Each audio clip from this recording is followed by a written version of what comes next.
Bueno, pues pasamos a ese debate. Han sido tres ponencias muy interesantes, con tres perspectivas muy diferentes, todas con un cierto carácter o fuerte carácter histórico, pero de tres perspectivas muy diferentes, desde el puro análisis de la historia y de esa transición política en España, por la cual el profesor Moradillos ha hecho un intenso recorrido, proponiendo 5 parámetros de debate que, bueno, pues podrían hablar desde ese principio marco temporal de lo que es la transición, ese desmantelamiento pacífico que se tuvo durante la misma, los condicionantes históricos que, bueno, pues la hacen la hicieron exitosa, y luego pues las diferentes reformas que se fueron realizando, que acabaron pues con unas elecciones y un posterior referéndum de la Constitución con un alto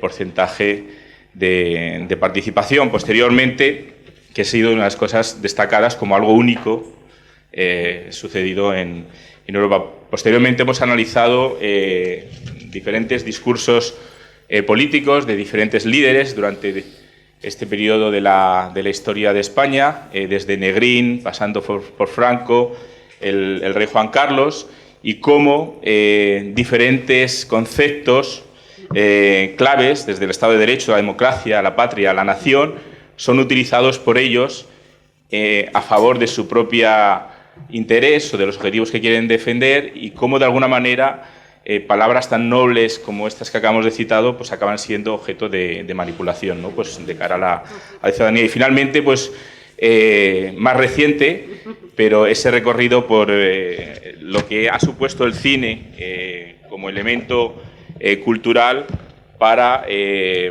digamos, apoyar o ayudar a difundir también ese discurso político durante el cine español, y cómo al final la cultura no deja de ser un elemento de, digamos, de motivación y de movimiento también social, ¿no? Que nos ayuda a comprender mejor esos cambios políticos, incluso a que la propia ciudadanía pues tenga una participación más activa, ¿no? en la sociedad.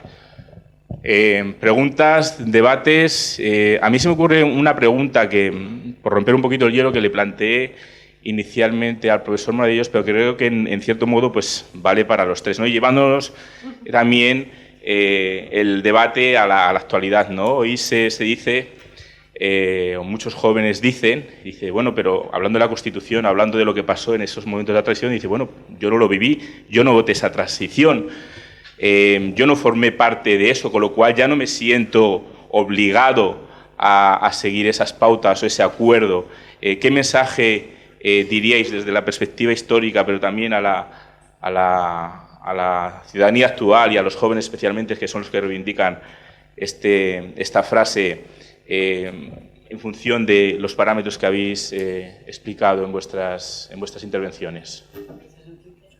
Yo empiezo, y además brutalmente. Cuando alguien dice eso, está demostrando una estatura intelectual tan pequeña y tan poca capacidad intelectual que asusta. Porque eso es como cuando un adolescente, y aquí habrá padres, me imagino, recibe la pregunta de sus hijos de yo no decidí nacer. Naturalmente. Es que si pudieras decidir nacer, ¿cómo lo vas a hacer? Ya estás nacida. No puede ser. La condición de posibilidad de esa pregunta es que hayas nacido.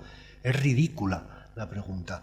Imagínense lo que supondría que las leyes constitutivas, por ejemplo, cualquiera, no la gran Constitución, sino la ley de reforma universitaria, la ley se tuviera que votar en cada momento que haya una nueva generación operativa en la ciudad. Primero, no puede ser, porque las generaciones no vienen en bandadas. O sea, están haciendo ahora mismo una persona, mañana otra, pasado mañana otra. Esas construcciones que hablamos de generación, que llegan a los 18 y podrían votar, es la acumulación de muchas cosas que no tienen ningún momento determinado para decir hasta aquí tiene valor lo que hayamos decidido. Además, es creer que las cosas se deciden por la gente existente en un momento como si fuera planta nueva, como si no hubiera pasado, como si Adán estuviera naciendo cada día. Eso es un manifiesto absurdo. Las naciones, los estados, los pueblos, no son las personas que hay hoy. Lo decía un discurso de Negrín ahí, es también el pasado que hay y las generaciones que vendrán. Por lo tanto, no hay que refrendar en cada generación, porque las generaciones como tal constructo son artificiosas. La generación de la transición me incorpora a mí porque me afectó, pero a personas de 50 años para las que fue decisivo, porque iban a tener otros 40 años de vida en democracia. Eso es una generación. La generación del 14 incorpora probablemente todavía a un Unamuno y a un Ortega, a un Negrín, y nacieron con diferencias de 30 años. La generación no es que llega a la del 18, eso son las quintas militares sí, llegaban los 18 años y había que ir a la mili, pero las generaciones no son de este tipo. Por lo tanto, que no se refrende no quiere decir que no tenga legitimidad, porque aún refrendándola hoy, pasado mañana habría una nueva generación que reivindicaría su derecho a hacerlo. La pregunta tiene la estructura mental de un constructo, de una persona ingenua que cree que Adán nace cada día. Es como la persona, yo no decidí nacer, obvio. ¿Qué quieres decir? Que yo no decidí respirar. Si te planteas esa cuestión, como diría un Descartes, ya que estamos con colegas franceses, si yo tengo la certeza de que estoy dudando, ya tengo algo que no someto a duda. El principio del cogito, ¿no? Hombre, es que pide el principio lo que estás diciendo. O sea que yo diría que no hay que dedicar ni un minuto a eso, porque solo con preguntar, dígame usted cuánto valor tendría de duración algo aprobado hoy que estuviera sometido al principio de refrendo del que no lo votó. Pasado mañana hay personas de 18 años que no lo han votado porque no tenían 18 años en este momento. O sea que no van a durar nada más que 3 minutos, 12 días, 27 días. ¿Y por qué? Los compromisos de este orden, que no son del pueblo, que es una realidad física de los que están hoy viviendo, sino de naciones o estados, que son realidades físicas que incluyen los muertos y los que vienen detrás, eso es algo, una diferencia radical, competen a todos. Y tú no votas esas cosas. Una vez hecho, duran bastante tiempo, aunque solo sea por derecho positivo. Cuando hay un referéndum de autodeterminación, se calcula que como mínimo que pasen 25 años antes del siguiente. ¿Por qué? Porque si no estaríamos refrendándonos plebiscitariamente cada día. ¿Y eso qué hace? Que no podamos vivir. Si no va a haber norma que dure hasta que sea refrendada, no hay ninguna norma que dure porque el referendo sería permanente. Por lo tanto, los acuerdos son que se decidan aquí y que pase otra generación, 25, 50, 100 años. Los norteamericanos tienen la misma Constitución desde 1779, que se actualiza, eso se llama reforma en la Constitución. Estamos entre lingüistas, en la Constitución, no reformas de la Constitución. Reformar la Constitución es un acto permanente de cualquier Constitución, una exigencia de la vida. Reformar la Constitución quiere decir otra cosa nueva, y eso es muy peligroso. Es tan peligroso que los pueblos de verdad y serios y que no quieren guerras, o que sangre se derrame, o que se deteriore el sistema comunitario de vida que hemos alcanzado, se lo piensan muy mucho. Muchísimas gracias, Enrique. Creo que la mayor parte de los que están aquí, por supuesto, refrendan tu exposición, pero también creemos que es necesario, ¿no? dar esos argumentos a aquellos que hoy en día reivindican. Y porque has ya ligado con la parte lingüística, pues vamos a ver qué opina la profesora. Enrique, al volver a lo que dijo Negrín y lo que presenté de Negrín, es decir, que hay continuidad y no hay rupturas entre generaciones. Eso sí que no puede ser. Y entonces, cada generación pues hereda de lo que ha pasado, de los antepasados, y también tiene la responsabilidad de su futuro. Porque el peligro no está detrás, el peligro está delante. Sí, perdona. Perdona, había oído Carmen, digo, bueno. No, y es por eso que tienen ellos también una responsabilidad. Si ellos se creen irresponsables, pues lo han perdido todo. Y después no podrán, cuando venga el peligro, decir, pues no estábamos preparados, o no sabíamos, o no lo habíamos visto. No. Es la responsabilidad de todo ciudadano. ¿El cine qué papel o quizás ha jugado? Voy a tener dos como tengo dos puntos de vista, de la historia política y el de la historia cultural, yo es cierto que el hecho de, como Carmen, vivir entre dos países, pero evidentemente mi primera identidad, que no es ni de frontera, ni de lengua, ni de territorio, que es porque mi lengua materna, que es una lengua universal, es el castellano y me configura esa cultura, etcétera. Tengo esa suerte de poder mirar siempre con distancia a cada uno de los dos países y pasar la vida, lo cual es bastante fatigoso, comparando, pero es fundamental. Entonces, la pregunta que haces me cuestiona a mí misma, porque estamos siempre rodeados de generaciones, como los alumnos que están aquí, que se plantean este cuestionamiento. Y entonces, las respuestas que dais son las respuestas de nuestra generación.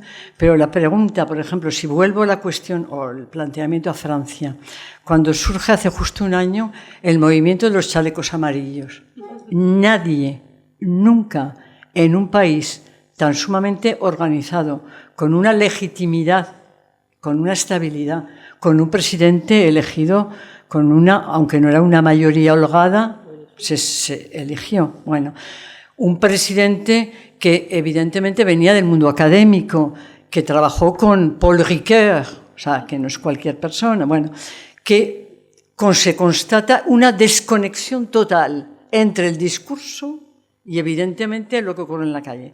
Ese movimiento de los chalecos amarillos, que fue más que el movimiento en la calle, etcétera, cuestiona toda una serie de bases que conciernen a la legitimidad, pero la legitimidad de todo, desde los lugares de memoria, se saquea el Panteón, y en Francia hay lugares de memoria, en España, ya sabemos, no vamos a tratar del tema, hay lugares de memoria, o sea que esto plantea un problema. Entonces, ¿cómo explicar o cómo no plantearse la pregunta por qué un ciudadano, en un momento determinado, la gente joven, pero también otras generaciones de diferentes clases, en ruptura con la legitimidad constitucional, no asumen, no encarnan ese pasado? En un país como Francia, en el cual ese pasado no ha sido nunca cuestionado. En la Marsellesa se canta cuando hay verdaderamente partidos de fútbol nacionales e internacionales, y salvo algunas voces discordantes.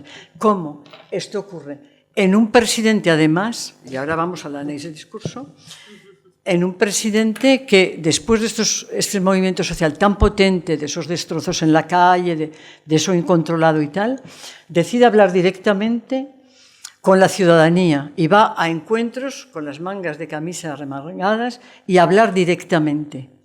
Encuentros de horas. O sea, para intentar, evidentemente, que esa ciudadanía asuma ese pasado y no ponga en cuestionamiento esa legitimidad. No tengo ninguna respuesta. Si tuviera, yo creo que Macron me habría nombrado a lo mejor consejera, no sé.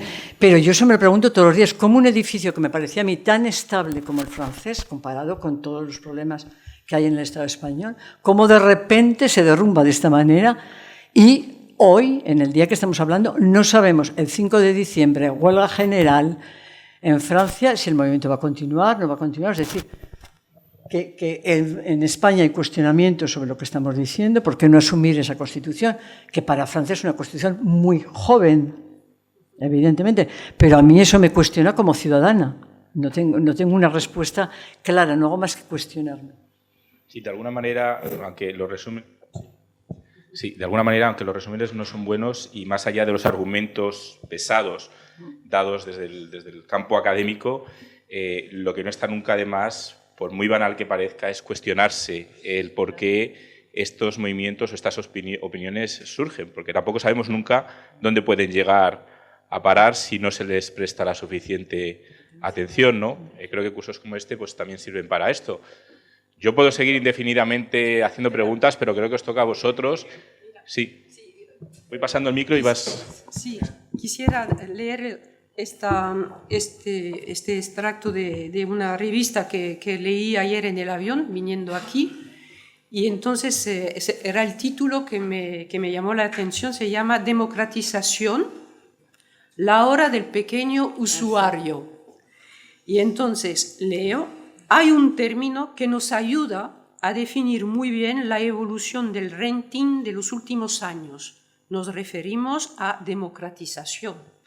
La palabra nos dice que se ha popularizado en nuestra sociedad la fórmula. del alquiler a largo plazo de vehículo con todos los servicios posibles. Democratización para el alquiler de coches. Y eso creo que es muy relevante de nuestra sociedad.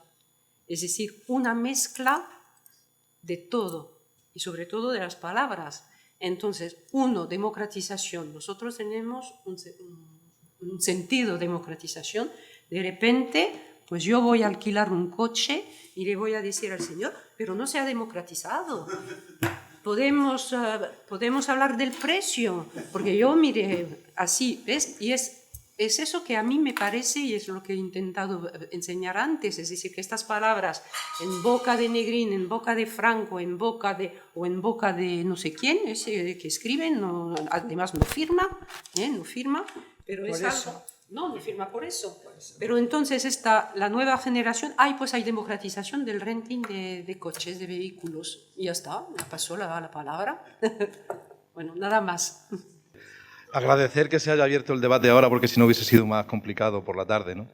Entonces, bueno, yo quería plantearle a Enrique, me ha encantado la ponencia, como siempre, pero claro, una ponencia orientada al debate, ¿no? Entonces, afortunadamente, creo que cabe la posibilidad de que haya debate y discrepancia, ¿no?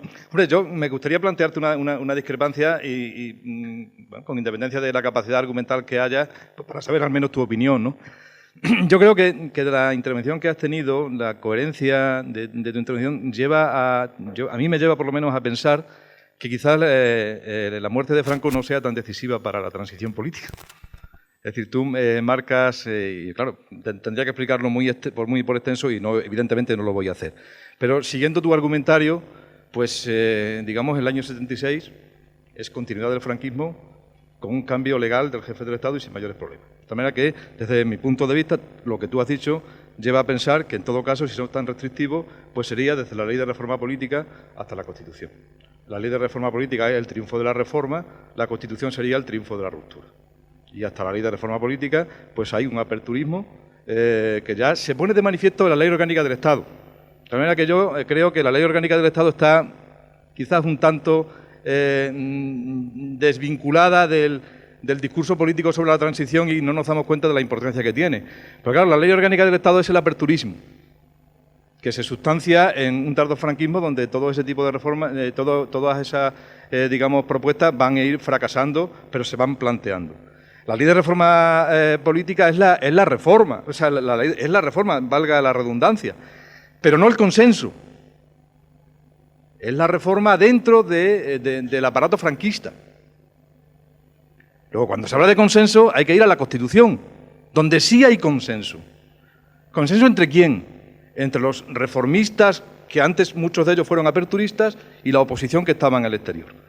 Entonces, claro, ¿por qué insisto en este tema que me parece importante? Pues porque los conceptos son fundamentales para interpretar la historia. Entonces, el problema está en que utilizamos palabras que parece que podemos estar de acuerdo, que significan lo mismo y no significan lo mismo. De manera que, claro, si decimos, bueno, estrictamente el cambio legal, político, institucional, pues entonces no es la muerte de Franco.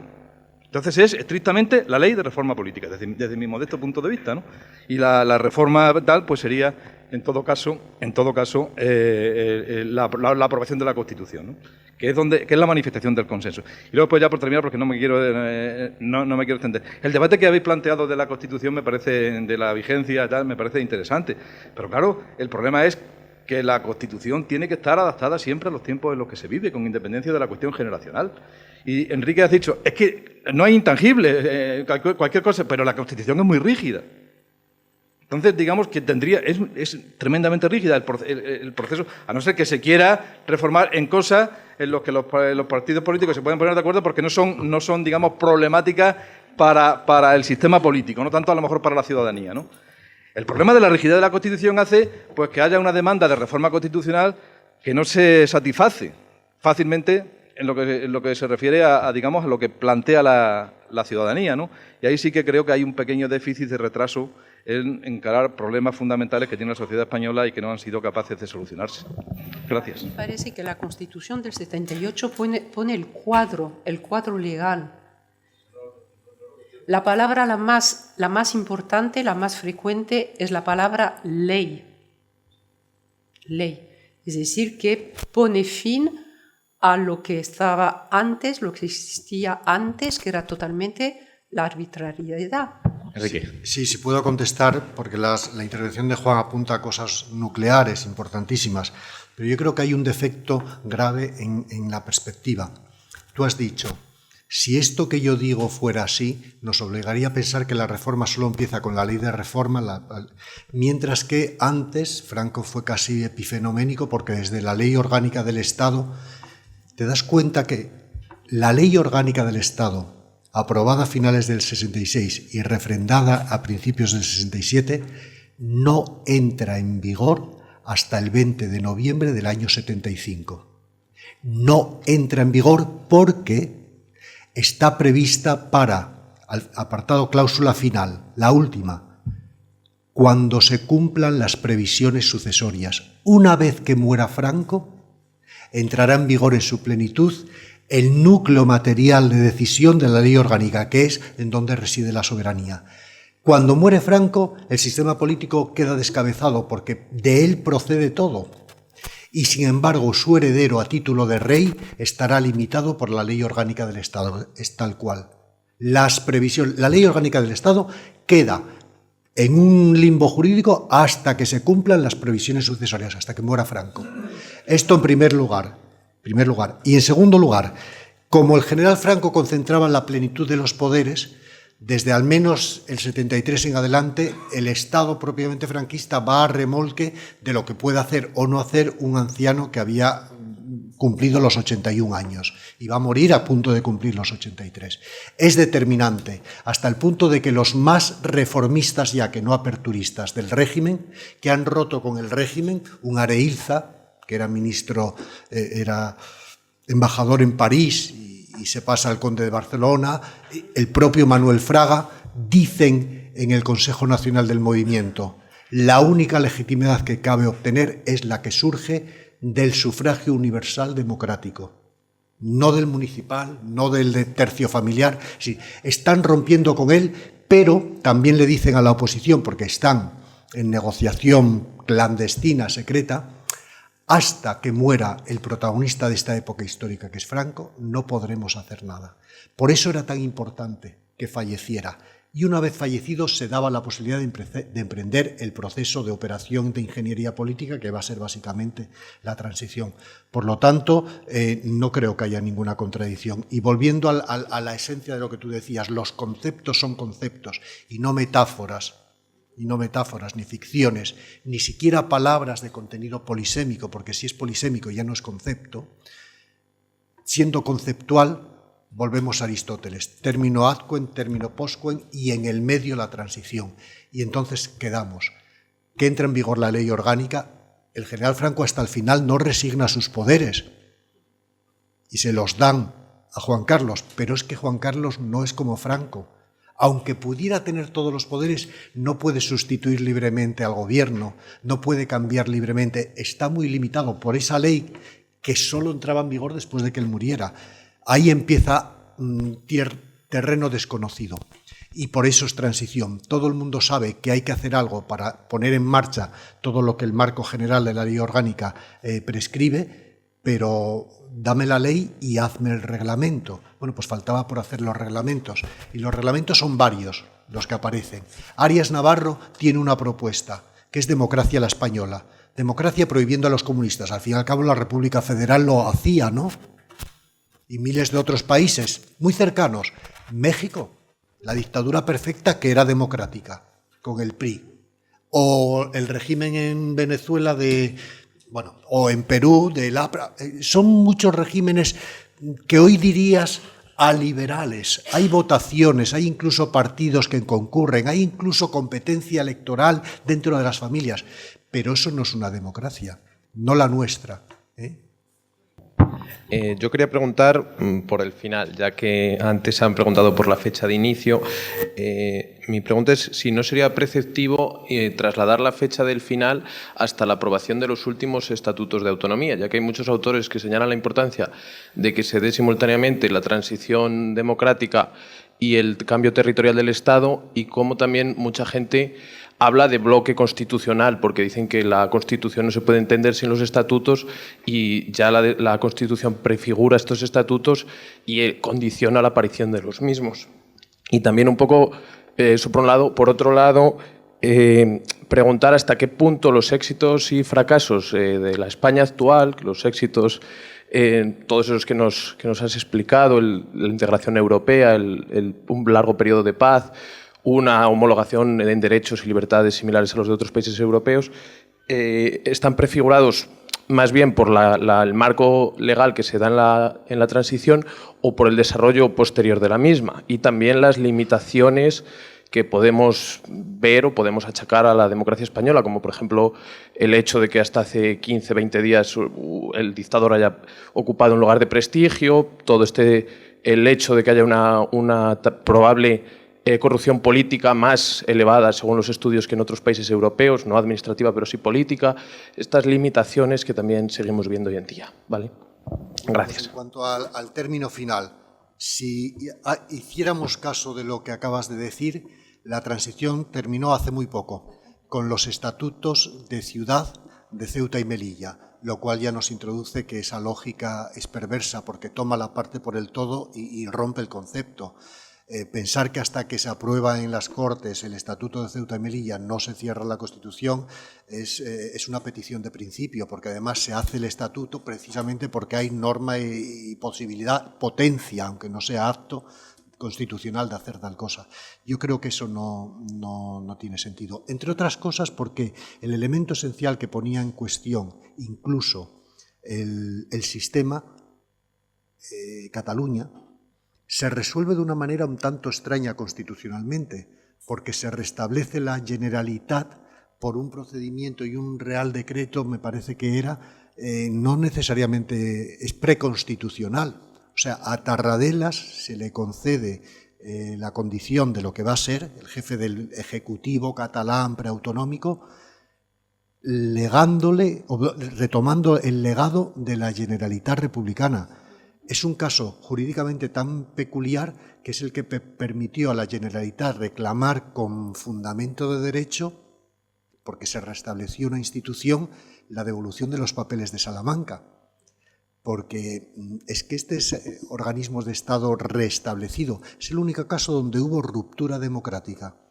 No pasó con el Consejo General Vasco y, por supuesto, con el catalán u otro. Pero en el caso de la Generalitat se llama Tarradellas y se le reconoce y viene con su cruz de tal. Ahí estamos ante una situación un poco peculiar, pero no. Eso, como la abolición de la pena de muerte, como la eliminación del fuero militar, como la integración en Europa. Algunos dicen, es que la integración en Europa es el fin de la... No.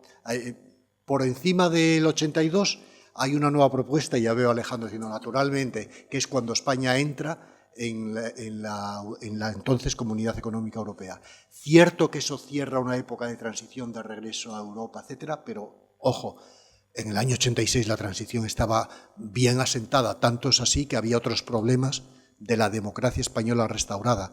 Y si esa es la condición para entender el concepto de transición, volvemos al del modelo social, porque ¿desde cuándo está España fuera de Europa? Pues quizá entonces desde Cánovas y la política de recogimiento, ¿no? Pero la política de recogimiento, anda de Dios que estamos en 1874. De verdad que volvemos a replegarnos sobre... Esos son transformaciones de largo calado que, como en literatura, los tiempos pueden ser distintos. Los tiempos son distintos para cada sección faccional del modelo, pero el modelo sí tendrá su propio tiempo que acompasa a todos los demás, y si no, esto no tiene sentido. Si no, desde un punto de vista estrictamente intelectual gordo, yo diría que España sigue estando en el pospositivismo. Anda. ¿Y con eso qué quieres decir? Pues que las categorías básicas de pensamiento son de Popper en adelante, se llamen marxistas, antimarxistas, neocristianos, lo que es eso.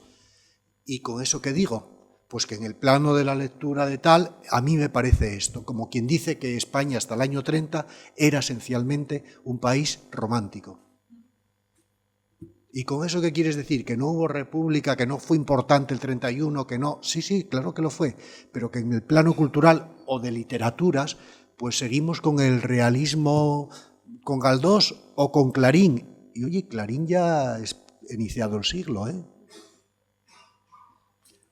Yo creo que hay que ser preciso, y si tiene sentido la idea de transición política y el adjetivo acredita el sustantivo, esto tiene que ser ese periodo de cambio de legalidad. Que la legalidad, una vez impuesta, en germen tiene la posibilidad hasta de desmembrar este país en 28 unidades soberanas distintas, ya lo veremos. De momento no, pero ya lo veremos. La rigidez de la Constitución española, pues anda que la rigidez de la italiana, de la francesa, de la Dios mío, entonces si todos son rígidos, ¿no habrá que pensar que ese concepto de rigidez está mal establecido categorialmente? Porque eso es como decir, si todos son dioses, entonces no hay ningún dios. ¿Qué es lo que estás diciendo?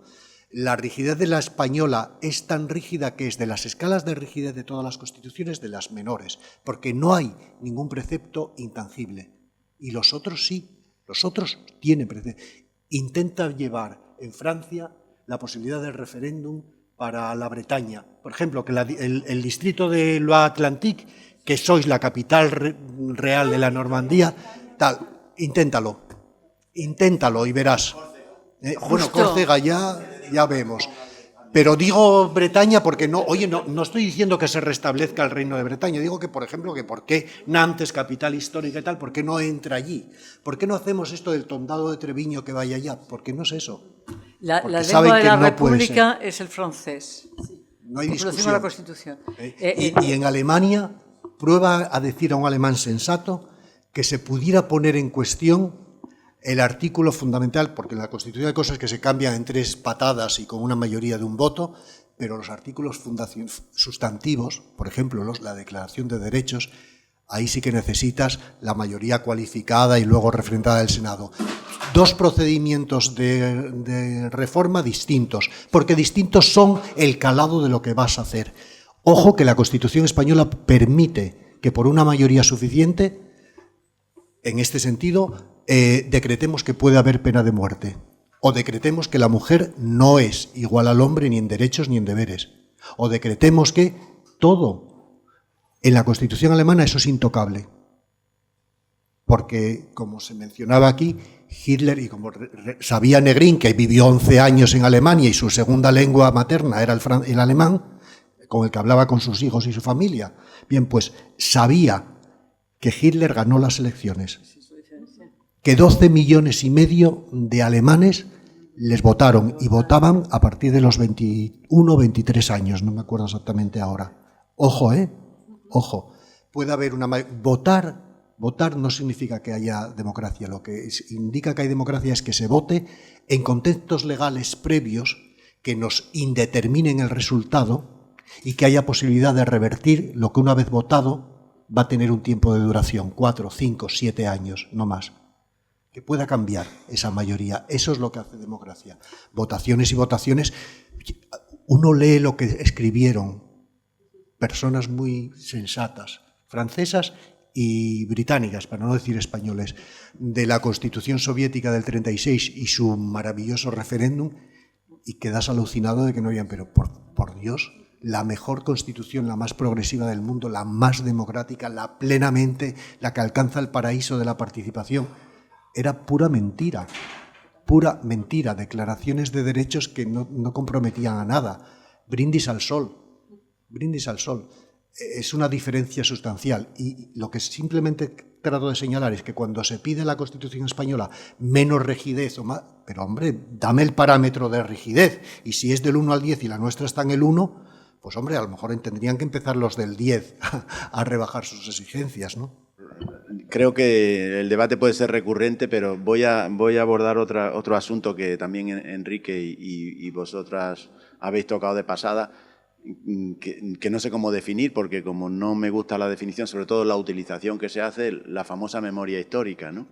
Entonces, suponiendo que eso sea contar con la referencia del pasado para actuaciones del presente, Está claro, bueno, Enrique lo ha explicitado en su ponencia, pero yo creo que, por ejemplo, de la intervención de Carmen se deduce una cuestión muy interesante. Cuando Negrín hablaba de patria o de nación, podría parecer uno del PP actual, ¿eh? O sea, que ahí hay una continuidad evidente. ¿Se atrevería uno de izquierdas, muy significado hacia la izquierda, en emplear las mismas expresiones que Negrín?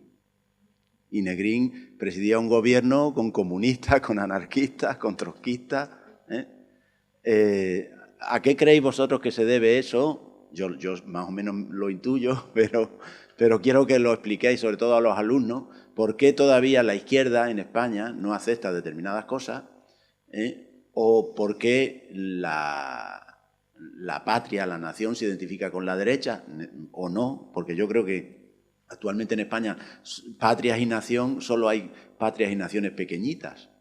La grande, o quiero decir, la supuestamente nación española no se defiende o no se manifiesta, por lo menos, ¿no? Entonces, ¿a qué creéis que se debe eso? Porque me ha gustado mucho las citas de Negrín comparándolas con la actualidad. Claro. Cuando se habla de la República, nunca se acuerdan de que Negrín, de que Azaña eran grandes patriotas españoles, ¿no? O sea, que defendían su país, ¿no? Entonces, eso en primer lugar. Y luego, en segundo, sobre el cine. El cine atravesó también un proceso curioso. En la transición, como tú bien has mostrado, estuvo muy ligado al pasado también, al recuerdo del pasado.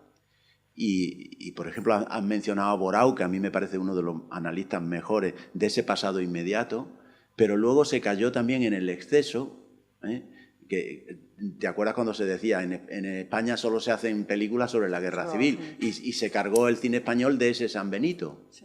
Y de hecho se cargó de ese San Benito y dejó, las nuevas generaciones han dejado de ver cine español, hombre, yo supongo que también por el influjo del cine americano y la potencialidad de su... yo estuve leyendo y es mucho más importante la distribución que la calidad de las películas, y los distribuidores te imponen una serie de películas americanas por encima de las españolas, ¿no? Pero independientemente de eso, también hay un componente de ese pasado como si fuera de otra generación. Volvemos al tema de las generaciones. Y entonces una generación luego ya de los años 90 y principios del siglo XXI no se identificaba con la de la transición. Y entonces el cine español, como les era ajeno, decían, no, hay que hacer otro cine español. Es evidente que el cine español en los últimos años se está renovando mucho y es un gran desconocido para muchos jóvenes. Por eso quería también que hablaras un poco de eso, si fuera posible. Para contestar a la pregunta de Mario, por eso que yo hablé de la narrativa nacional. La narrativa nacional. Me parece que cuando, por ejemplo, Negrín lo dice bien, que bueno, habla de la nación española, hay un peligro.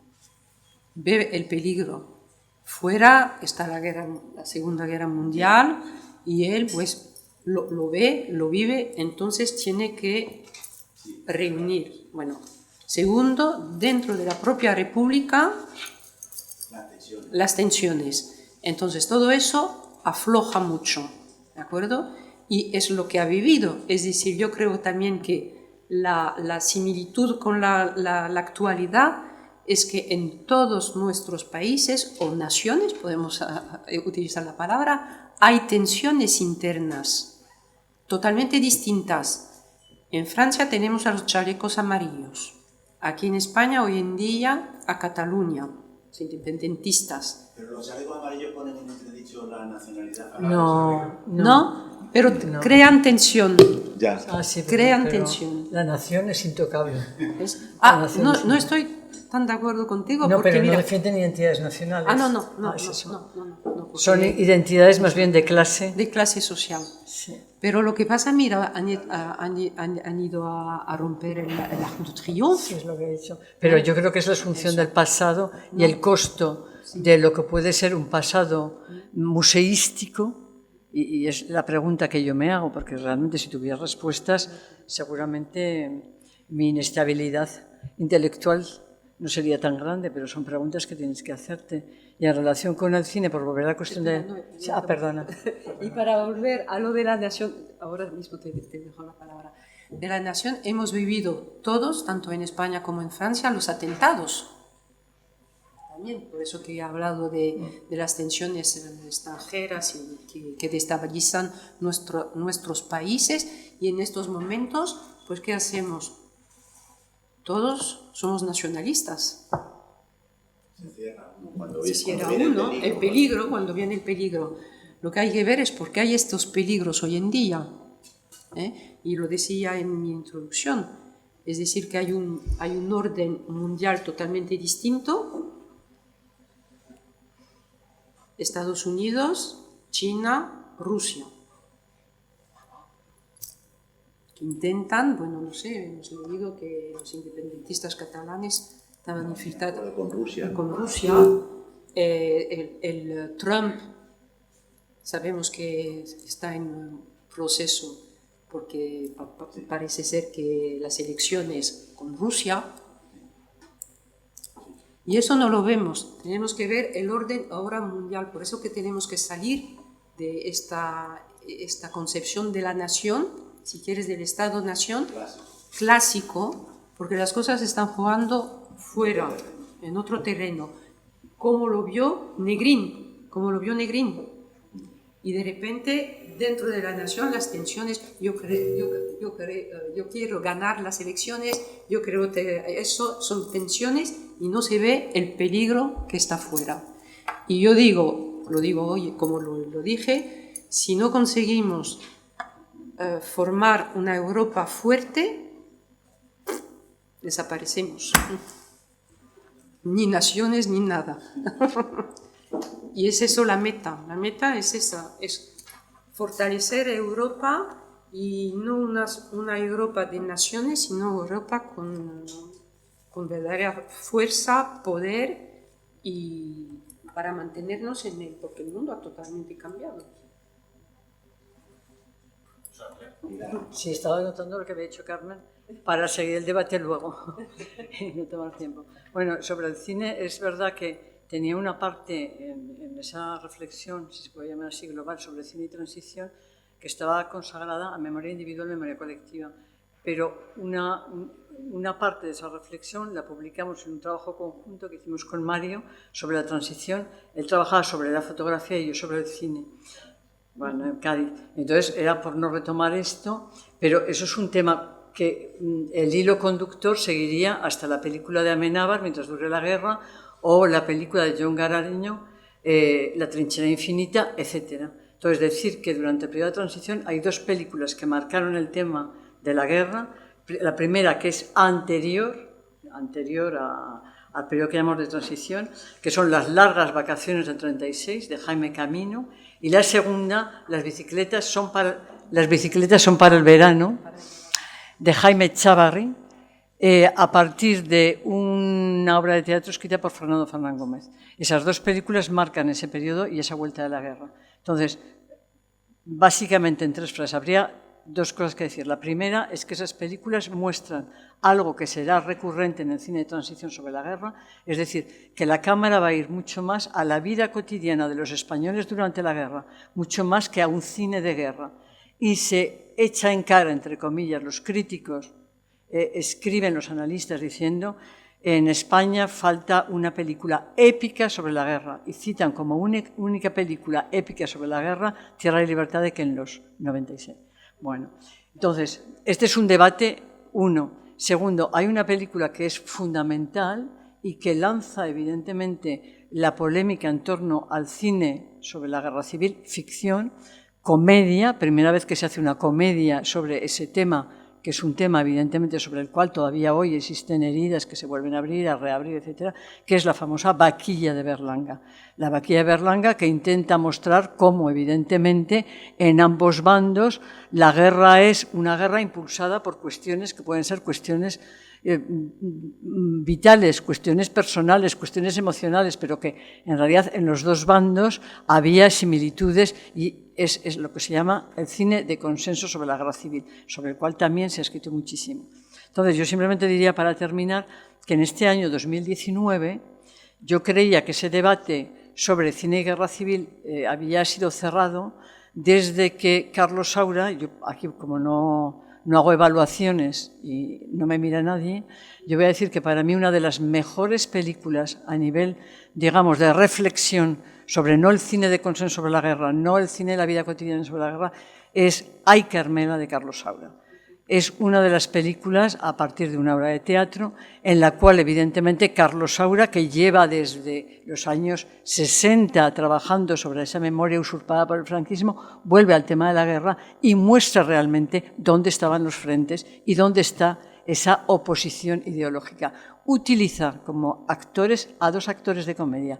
Carmen Maura, que acaba de hacer Mujeres al borde del ataque, todo el mundo la considera como una chica Almodóvar, frívola y tal, el papel fundamental será ella, y luego Pajares, evidentemente un cómico, y es como el cómico evidentemente replantea a cada uno de los espectadores qué hubieras hecho tú en semejantes circunstancias. El debate en torno a la película de Amenábar, Mientras dure la guerra, muestra bien que el problema sigue estando también en esas cuestiones de memoria, la cuestión de la memoria histórica, y La trinchera infinita, que es sobre la cuestión de los topos en Andalucía, con Antonio de la Torre, hecha por vascos, dos directores vascos que han hecho Andía y Loreac, algo muy valioso, y luego terminar con un documental que pasó aquí en España sin pena ni gloria y que llenó salas en Francia, El silencio de otros. En España prácticamente nadie lo ha visto. Es un documental de Almudena Carracedo y Robert Baar, dos españoles que viven en Estados Unidos y que vuelven sobre el tema de la memoria y la recuperación de todos aquellos republicanos o vencidos que todavía están en las cunetas y cómo, evidentemente, esto en la población de distintos lugares de España lleva a conflictos interminables, la intervención de la justicia argentina, etc. Esta película ha sido producida por Almodóvar, que había dicho hasta los años 90, yo no hablaré nunca de la guerra civil, y es una de las películas, por ejemplo, la pusimos en el Festival de Nantes. Es curioso porque tuvo el premio de los alumnos de instituto y de colegios que aparentemente no sabían nada del tema de la guerra civil. O sea, que es también un tema de estudio ver por qué en Francia, cuando se vuelve al tema de la guerra, que les encanta hurgar sobre las heridas de los países vecinos, mucho más que sobre las propias, que no me oiga nada, me borras porque no me dejarán volver. Pero eso es cierto, que en Francia hay esa capacidad de poner siempre el foco en esos problemas. Sobre la cuestión catalana es también evidente, pero sobre esa cuestión, y el documental lo recomiendo porque realmente es un testimonio vivo en el que se añaden dos elementos que son fundamentales, que son los bebés robados, que están todavía allí, y tres cuestiones como la ley de amnistía, sobre la cual esta película viene acompañada por testigos. Y frente al testigo, el historiador, porque yo no lo viví. Yo no puedo hacer en ese debate decir, es que mis abuelos. Y entonces, en cada presentación de esa película, en la que hemos sido un historiador y un testigo, nuestra palabra prácticamente es totalmente inaudible. Es decir, la palabra que es la fundamental para el público es la de los testigos, hijos de, nietos de. Y es, yo creo, uno de los trabajos cinematográficos que tendrá más ecos en los años próximos. Muchas gracias. El tiempo apremia, pero nos han pedido una última intervención con la que creo yo podemos cerrar. Sí, no va a dar lugar a debate porque no es una opinión, es un hecho el que quiero poner, incluso para la ilustración de los alumnos, ¿no? A mí me sorprende mucho ciertos debates que hay hoy que no fueron planteados en su día. Por ejemplo, el debate que acaban de suscitarse sobre la rigidez de la reforma constitucional. Eso está hoy en la opinión pública, puesto sobre todo por nacionalistas catalanes o gente que quiere reivindicar sistemas más fáciles de reforma de la ubicación de Cataluña en España o fuera de España, cuando en realidad el artículo 167 de la Constitución, el que establece el método de reforma que sería aplicable al título octavo, es algo que es una demanda de los nacionalistas en su época. El miedo que tenían los nacionalistas es que se pudiera eliminar el título octavo de la Constitución y la España autonómica por una mayoría simple de la derecha en el Parlamento español. Entonces los nacionalistas demandan que haya una mayoría agravada de 3/5 en el Congreso, en el Senado, y que eventualmente pueda haber un referéndum posterior, haciendo, por tanto, a todos los títulos de la Constitución bastante rígidos. No tan rígidos como el título primero y el título segundo, pero es una demanda ante el riesgo, dada la debilidad la debilidad de la correlación de fuerzas que había en el momento constituyente, de que en un momento determinado la derecha española, que era muy renuente a conceder autonomía a los territorios de las regiones, sobre todo los territorios históricos, es el nacionalismo el que pide de una manera, bueno, que yo creo que es público, pero vamos, en todo caso, en el debate político que hubo entonces era muy evidente que querían fosilizar, o que querían, por lo menos, si no fosilizar, marcar claramente, salvaguardar la España autonómica. O sea que eso es. Y sin embargo hoy parece que se niega a las voces nacionalistas la capacidad de rectificar la Constitución. Pasa algo parecido, y con esto ya termino, a otra palabra, a otro debate también, que como testigo de la época tengo que decirlo. Ahora se pone en cuestión la ley de amnistía. Quiero recordar que la ley de amnistía éramos la gente de izquierda la que pedimos la ley de amnistía. Bueno, el año 41, en algo de lo que habéis leído hoy, el propio Negrín pide la amnistía a todos los españoles. Desde el año 56, pero incluso después de todos los crímenes, las extorsiones, el horror del primer franquismo, etcétera, etcétera, es que el año 56 ya se establece la política de reconciliación nacional por el Partido Comunista de España. Y quien pedimos y quienes se resisten a la ley de amnistía es la derecha y el franquismo. Porque la amnistía no era amnistiar a los franquistas, como se piensa ahora. La amnistía era amnistiar a todos. También a los que estaban fuera, acusados, entre otros Santiago Carrillo, de crímenes terribles y tal. Es decir, que la ley de amnistía, que hoy se ve con los ojos de la nueva generación como una cesión que la izquierda hizo a la derecha, en realidad fue una batalla ganada por la izquierda frente a la negativa de la derecha de terminar con las últimas responsabilidades penales de la guerra civil o de los años anteriores a la democracia. Es una opinión, no es una opinión, es un hecho. Es el tema esencial del documental El silencio de otros. La puesta en tela de juicio con toda una serie de argumentos que son ahistóricos de esa ley. Bueno, pues yo creo que la mañana no puede dar más de sí. Gracias por habernos aguantado. Creo que como primer plato, iba a decir como aperitivo, pero esto no ha sido un aperitivo, ha sido un primer plato de estos días en los que vamos a estar debatiendo sobre un tema trascendental. Hemos sentado las bases. Os agradezco a los tres vuestras intervenciones, el haber respondido a las dudas que ha planteado el público y, sobre todo, creo que os invito a mirar más el diccionario, a leer más y, sobre todo, a ver más cine, que creo que nos puede decir mucho más que muchas series que nos vienen hoy en día. Muchas gracias. A las 4:30 nos vemos de nuevo. Muchas gracias.